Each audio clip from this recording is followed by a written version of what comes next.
और सर जो लोगों को सांस में दिक्कत आ रही है उसका क्या सोल्यूशन है? सांस में जो दिक्कत आ रही है उसमें तो मैं सभी को बोलूंगा इस वीडियो के माध्यम से कि अपने लिए घर में पहले से ही छोटा सा जो फैन आता है ना, इतना छोटा फैन आता है, हाँ हाँ। राइट, मैंने पहले ही बता चुका हूँ। हाँ, हैंड हेल्ड फैन, हम्म, राइट, वो उसके अंदर बैटरी होती है, बड़ी तेज चलता है, उसकी स्ट्रीम ऑफ एयर निकलती है।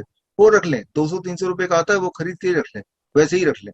और देखिए जैसे मैं बैठा हूँ ना, ऐसे बैठा हूँ, हम्म, और जैसी सांसों में किसी को दिक्कत आएगी तो ये जो पोस्चर है, ये जो पोस्चर है, इस पोस्चर में लंग्स की पोजीशनिंग कुछ विंड पाइप्स इस प्रकार होती है कि सांसों की दिक्कत थोड़ी कम होगी। और इस पोस्चर में बैठ के वो जो पंखा है वो नाक के सामने ऐसे रखना है, पंखे को फुल स्पीड से चलाना है, हम्म, गहरी गहरी सांसें लेना है, गहरी गहरी सांसें लेना है, और साथ में जो काढ़ा बोला था वो भी पीते रहना है। ऐसा आधा घंटा, पौना घंटा, 1 घंटा करेंगे तो रिलीफ मिलने लगेगा। ये तो हुआ एक कॉमन बात जो कि कोई भी इंसान कर सकता है आराम से। वो जो लेकिन कई बार, वो जो काढ़ा आपने जो बताया था बुखार में जो देना है का हाँ, वो जो खांसी में देना है काढ़ा। वही वही काढ़ा हाँ, वो लेके खांसी कर में देना है। सकते हैं। ठीक है ठीक है। और इससे रिजॉल्व हो जाएगा। ये बड़ा ही पावरफुल टूल है, और ठीक इसको दिन में 2 बार 3 बार कर सकते हैं, जितनी ठीक बार भी ये लगता है दिक्कत। और ठीक है। इसके अलावा जो है प्रोन वेंटिलेशन, जो कि मैंने डिस्क्राइब किया था पहले भी, इस किताब में भी है। प्रोन वेंटिलेशन पोजिशनिंग मतलब सिर उल्टा लेटना। उल्टा लेटना मतलब सिर नीचे की तरफ, ना कि आसमान की तरफ। ऐसा जब लेटेंगे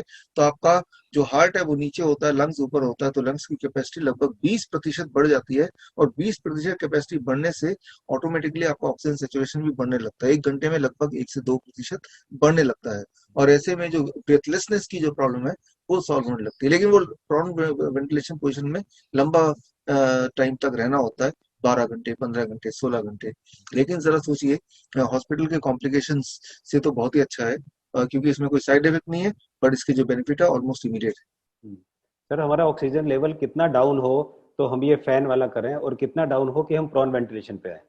देखिए कोई भी इंसान बोल रहा होगा कि मुझे ब्रेथलेसनेस की प्रॉब्लम है, हम्म, राइट, वो डाउन देखने की जरूरत नहीं, को बोल रहे हैं सांसें में दिक्कत है, जैसे ही पेशेंट कंप्लेन कर रहा है उसको फैन पकड़ा दो, और वो अपने आप थोड़ी देर में बोलेगा कि ठीक है, तो फैन हटा देगा खुद ब खुद। ठीक है। तो ये तो हो गया नॉर्मल ब्रेथलेसनेस के लिए। हम्म, लेकिन कोई इससे भी उसको हल नहीं मिल रहा है, और ऑक्सीजन सेचुरेशन देख रहे हैं 88% या उससे कम आ गया है, तो प्रोन वेंटिलेशन। प्रॉन वेंटिलेशन है।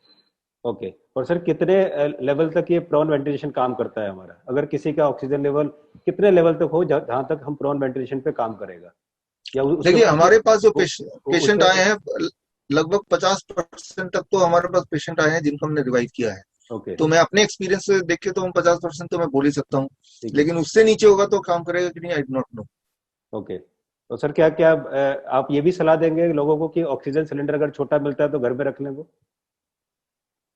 देखिए ऑक्सीजन सिलेंडर की मैं सलाह किसी को भी नहीं दूंगा, बिकॉज हमारे बॉडी को एक्चुअली ऑक्सीजन की जरूरत ना होकर एयर की जरूरत है। ओके। अभी जो सांस ले रहे हैं आप ऑक्सीजन नहीं सांस में ले रहे हैं, आप एक्चुअली एयर को ही इनहेल कर रहे हैं।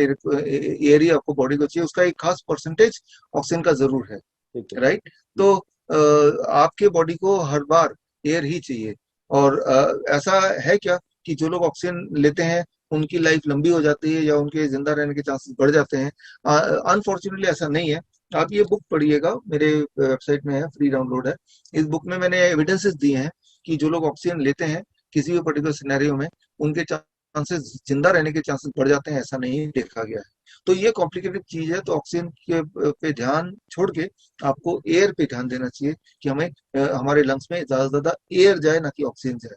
हम्म, कि हम्म, एक स्पेशल काढ़ा बना लें, बड़ा ही अच्छा काढ़ा है। आप हम्म, अदरक का छोटा सा टुकड़ा ले लें, इतना छोटा, ठीक है। तुलसी के 3-4 पत्ते ले लें, ठीक है। और काली मिर्च 2 या 3 ले लें, और लौंग 1 या 2 ले लें। इनको अच्छी तरह कूटे, 300 ml पानी में इसको उबालें जब तक कि वो 150 ml का ना हो जाए, और उसको सिप सिप करके पिएं।